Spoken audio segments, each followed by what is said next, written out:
Hey guys, what is up? What is good? Let me start off this video with an apology, guys. I'm sorry for the lack of content. Life gets in the way. I've got to start putting out some more videos, but I have a banger for y'all today. Look at this beautiful watch. This is the Rolex 126613LB. This is the two-tone stainless steel, that 904L Rolex stainless steel, and yellow gold Rolex Submariner, man, old school classic. This is the LN version, the Lunette Noir. Of course, there's a blue version, and then, with a green ceramic bezel, they call that LV, Lunette Verde. But this is the black bezel, so it's two-tone yellow gold stainless steel. A beautiful watch. You can see that beautiful lacquered black dial.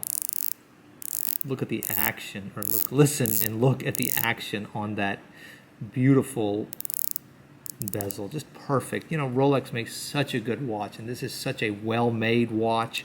And this is the 41 millimeter version of the Rolex Submariner. So this is an update from the previous version. And there's some subtle changes.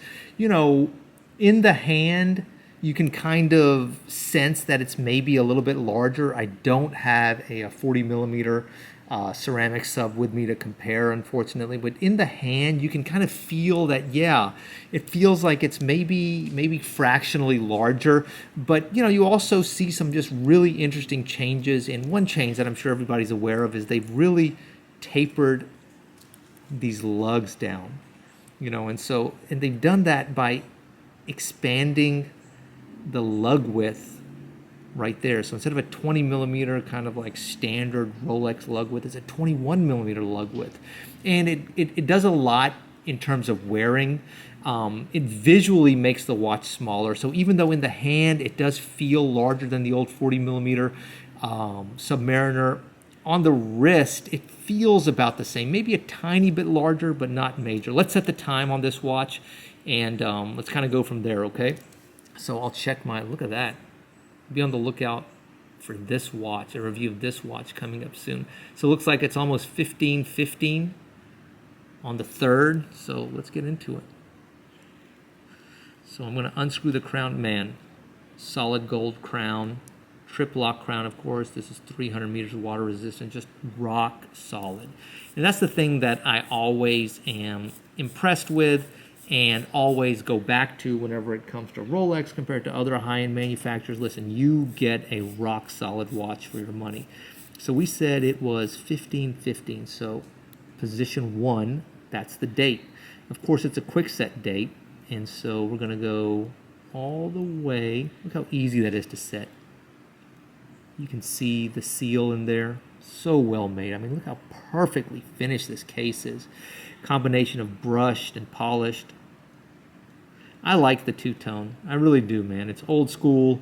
It's kind of like old guy-ish, but I really like the look. Hacking seconds, of course. Look at the hands. I think they've chubbied up the hands compared to the old 40 millimeter version. They look like they extend better. You can see the yellow gold finish at the edges of the hands, at the edges of those markers. So pretty. So right at 15:15. So let's get there. You can see how Rolex, the actual name maybe seems like a little bit larger. It's a little bit more prominent in a good way, though. It's understated, but still really cool. One difference, man, it just clicks so perfectly. Oh, it's clicked so perfectly. I hope you could have heard that click, because sometimes at night, it's like around midnight, and you hear that click, and it's just like magic. All right, so we're going to go to 15:15. So let's get there. On the older version, the writing was in gold on this and the blue version. This is in black. I'm this and that on that. I think either is great. And so we'll do it right there. You can see the Cyclops. I'm a big Cyclops fan, and I am. Oh, it screws down so easy. I am not ashamed to say that. I like the Cyclops. It really helps with legibility on this watch. Man, look how well finished it is.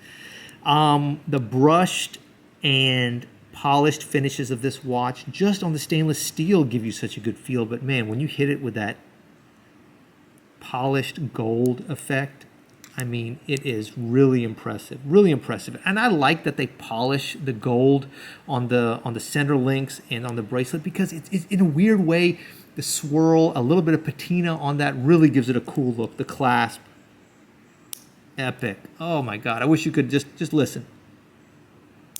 It's perfect.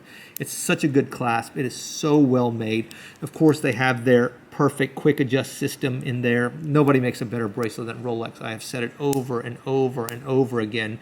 Nobody makes a better bracelet. It's the best bracelet money can buy. And I'm talking about watches at this price, much cheaper and much more expensive. Let's put this beauty on the wrist and talk a little bit more about it, okay? Give me a second. All right, let's check it out. Here we are. Let me take the Seiko off. Be on the lookout for a review on this interesting limited edition Seiko. If you can guess the reference number, kudos to you. This may be the perfect Seiko diver.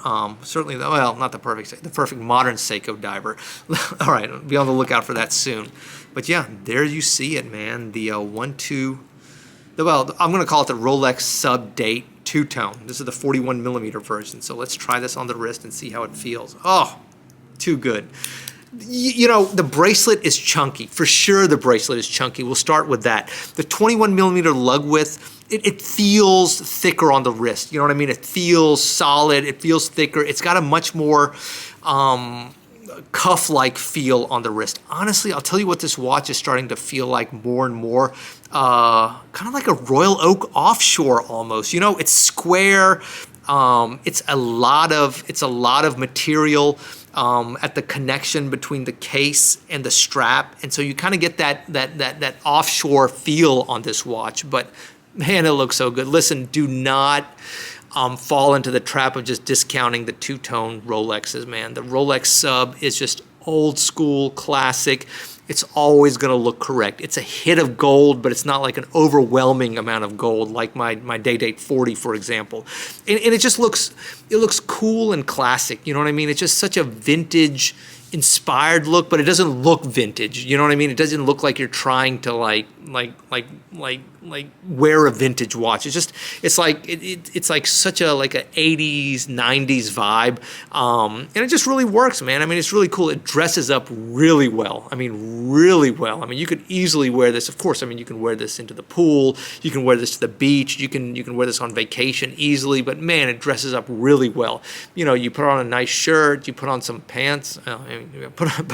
Or whatever. I mean, you know, you go out to a nice dinner. It really looks stylish. It really looks classy. You know, it's got a lot of bling to it, though. It's got a little bit of flash to it. That polished gold is not subtle in any way. You know, honestly, even a stainless steel Rolex is not subtle in any way, especially a stainless steel Sub. It's a big watch, especially the Sub 41s. So, you know, that's got a lot of shine, a lot of flash. But when you combine that flash with the glint of like solid yellow gold, oh man, it's a cool look. I mean, it's a cool look. And I think the key to pulling off this look is to be cool, man. Don't be like, you know, you don't have to be like all spastic and weird about, oh my God, man, you know, hey, listen, it's just a two-tone watch, man. It's cool. And, you know, you don't have to check it all the time. You don't have to adjust it all the time. Just wear it, enjoy it. Don't wear it too tight. Don't wear it too loose. And it'll go with anything. T-shirt, shorts, cool. I'm in shorts and a sweatshirt today, rocking this thing. I feel cool, man. I'm not stressed out about it in any way. It's an easy watch to wear as far as subs go, and I think that's important. You know, watches are becoming, I think, more and more comfortable to wear. I think the ergonomics of watches are becoming a much bigger deal to watchmakers. And so, you know, this one for a sub is pretty easy to wear, but it's a big watch. I mean, for sure it's a big watch. It's a lot of metal on your wrist. And, you know, that metal is not just stainless steel, but it's also yellow gold, and it's a lot of yellow gold. And it's a heavy watch as a result. The Oyster bracelet does a great job. It's a very secure connection, a very secure attachment, and with all the quick adjust techniques, you know, you can get that perfect fit. But you know, it's a chunky bracelet. This is a dive watch first and foremost. Even though it's a gold watch, a two-tone watch, it's a dive watch. And so if you're looking for something that kind of disappears on your wrist, you know, maybe an Oyster Perpetual would be better for you, because this is a thick, chunky watch. And as time has gone on, the sub has felt bigger on the wrist. You know, the 40 had the big squared off lugs, but the 41, by making the bracelet wider at the lugs, you really get that cuff effect. You really, like I said, to me, it almost feels like a Royal Oak Offshore, like a smaller version of that watch now. And I think it's cool. I think that's a style. I think that's a look, because even though the connection is wide, the watch itself is compact. I think the black goes a long way in doing that. It really visually decreases the size of the watch. Of course, you know, if you don't like it in black, you can try it in blue too. That's a beautiful, beautiful watch as well.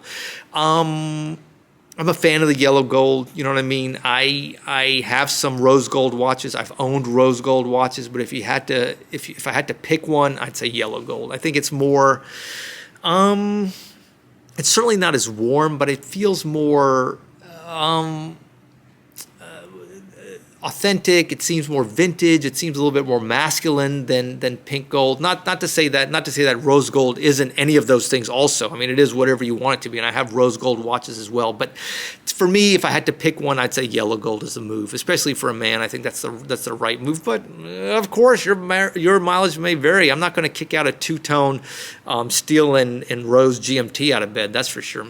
All right, guys, I'm rambling as always. I hope you like this quick look at a rad watch. I mean, this is cool. This is the two-tone Rolex Sub 41, a rock star watch, man. Really beautiful. Be on the lookout for a quick look at the Seiko diver, the next generation Seiko diver, the best modern Seiko diver, honestly. Guys, take care. God bless. Look forward to talking to y'all real soon. Bye.